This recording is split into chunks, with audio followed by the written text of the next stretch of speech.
কাল সন্ধ্যাবেলায় বহরমপুর থেকে এসে বাগুইআটির ফ্ল্যাটে আছি, যাব মুম্বাই। আজ সন্ধ্যাবেলায় ট্রেন। তার শম্পা একটু আজ রান্নাবাড়ি করেছে।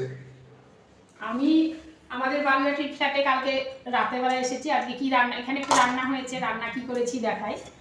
এই যে এক কড়াই চিকেন করেছি, এটা এখন খাবো, রাতের জন্য নিয়ে যাব, ট্রেনে নিয়ে যেতে হবে। আর এই যে আলু ভাজা করেছি, আর পেঁপে ভাজা করেছি, এটা আছে পেঁপে ভাজা, আর বাটিতে করে ভাত করেছি। এখন মানে খেতে বসেছি আর কি। আমার ভিডিওটা এখন একটু ইরেগুলার হবে, কারণ আমি এখন মুম্বাই যাবো, তো যেদিন যেমন পারবো সেইটুকুই দেখাবো। দাও ভাত সব বেড়ে দাও, খেয়ে নি। এখন কটা বাজে?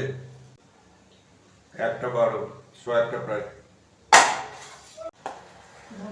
মাংসটা পরে দেবো না, পরে।